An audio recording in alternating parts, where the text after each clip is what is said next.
दोस्तों नमस्कार।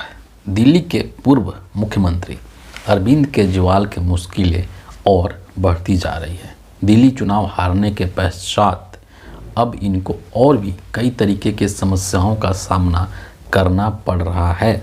पंजाब के अंदर जिस तरीके के राजनीतिक उलटफेर की सुगबुगाहट शुरू हुई थी वो अभी थमी नहीं है। उसमें क्या होगा ये आने वाले निकट भविष्य में हमें पता चलेगा।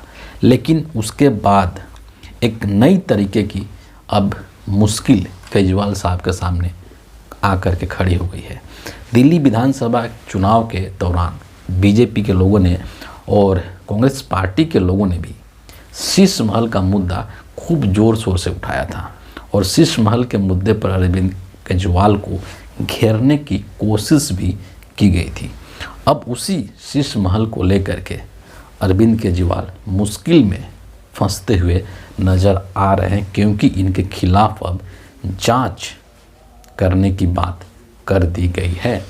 एक बीजेपी के एक नेता हैं एमएलए विजेंद्र गुप्ता, इन्होंने जो है एक शिकायत की थी और शिकायत करते हुए इन्होंने दिल्ली के जो उपराज्यपाल हैं वीके सक्सेना, उनको एक इन्होंने चिट्ठी लिखा था, एक पत्र लिखा था और उस पत्र में इन्होंने इस चीज़ को लेकर के चिंता जताई थी बेसिकली कि ये जो शीश महल बनवाया गया है ये एक अवैध निर्माण है, नियमों का इसमें उल्लंघन किया गया है और साथ ही साथ सार्वजनिक जो धन है उसका भी दुरुपयोग किया गया है। यानी कि तीन चीज़ों को लेकर के अवैध निर्माण, नियमों का उल्लंघन और सार्वजनिक धन का दुरुपयोग, इन तीन चीज़ों का आरोप लगाते हुए जो विजेंद्र गुप्ता हैं बीजेपी के एमएलए, इन्होंने उपराज्यपाल वीके सक्सेना को एक पत्र लिखा और फिर वीके सक्सेना से ये रिक्वेस्ट किया था कि इस मामले को लेकर के जांच की जानी चाहिए और इस पर तुरंत कार्रवाई भी की जानी चाहिए। अब वीके सक्सेना ने इस चीज़ को आगे बढ़ाया और उसका नतीजा ये हुआ कि जो सीवीसी है, सेंट्रल विजिलेंस कमीशन, उसने सीपीडब्ल्यूडी को जांच का आदेश दे दिया और जांच का आदेश देने के बाद ये बेसिकली पूछा गया है, इस चीज़ की इंक्वायरी होगी कि जो सीएम आवास है जिसको कि बीजेपी ने शीश महल कहा, तो उस सीएम आवास के नवीनीकरण में और साथ ही साथ जो लग्जरी चीज़ें खरीदी गई थी, इन सब चीज़ों में कुल कितना रुपया खर्च हुआ है। क्योंकि आपको ये भी याद होगा कि बीजेपी के लोगों ने उस शीश महल के अंदर सोने का टॉयलेट है, तो लाखों लाखों रुपए के सोफ़ा है और पता नहीं क्या क्या चीज़ें उन्होंने कही थी। तो उसके बारे में भी इसमें मेंशन किया गया है कि जो लग्जरी चीज़ें खरीदी गई हैं उपयोग के लिए, उसमें कितना खर्च हुआ है और साथ ही साथ इसका जो नवीनीकरण किया गया है जिसको कि एकदम आधुनिकतम रूप दिया गया है, उस नवीनीकरण में भी कितना पैसा खर्च किया गया है। इन सभी चीज़ों का जांच होना चाहिए और इसका आदेश इसी ने, सेंट्रल विजिलेंस कमीशन ने सीपीडब्ल्यूडी को दे दिया है। अब जब इस चीज़ का जांच होगा तो जांच का रिजल्ट क्या होता है वो तो भविष्य के गर्भ में आने वाले समय में हमें पता चलेगा। लेकिन यहाँ पर आप एक इंटेंशन देखिए कि जानबूझ करके कहीं ना कहीं यहाँ पर अरविंद केजरीवाल को एक परेशान करने की कोशिश की जा रही है, क्योंकि सरकार बीजेपी का है, सारा जो मशीनरी है वो बीजेपी के पक्ष में काम करता है, तो किसी के भी खिलाफ जांच करवा सकते हैं एक मामूली सा चिट्ठी लिख करके, क्योंकि सारा सिस्टम अपनी मुट्ठी में है, सब आपके हाँ में हाँ मिलाने को तैयार बैठे हैं। वरना पीएम नरेंद्र मोदी जी ने जिस तरीके के कारनामे किए हैं, क्या उसका कभी कोई जांच करवा सकता है? संसद भवन बनवाया, नया संसद भवन बनवाया और संसद भवन बनने के पश्चात पहली ही बारिश में किस तरीके से उसके छत से पानी टपकने लगा था, इसको पूरे देश ने देखा था। तो क्या इस चीज़ की इंक्वायरी होगी कि संसद भवन बनाने में जो कितने पैसे खर्च हुए उसकी जांच होगी कि किस तरीके का मटेरियल इस्तेमाल किया गया। इसके अलावा कितने सारे ऐसे निर्माण करवाए गए मोदी जी के द्वारा जो कि साल 2 साल के अंदर अंदर ही वो ध्वस्त हो गया और एक तरीके से वो बेकार हो गया है। शिवाजी महाराज की मूर्ति सबसे बढ़िया एग्जाम्पल है। महाराष्ट्र के अंदर कितने 100 करोड़ रुपए उसको बनाने में लगे थे, ख़त्म हो गया। क्या जांच हुआ, क्या निष्कर्ष निकला, आज तक से किसी को पता नहीं चला। पीएम केयर फंड पैसा कहाँ से आता है, कहाँ को जाता है, कौन देता है, कहाँ खर्च होता है, किसी को कुछ नहीं पता है। नाम है पीएम केयर फंड, लेकिन इसका कोई ऑडिट तक नहीं होता है।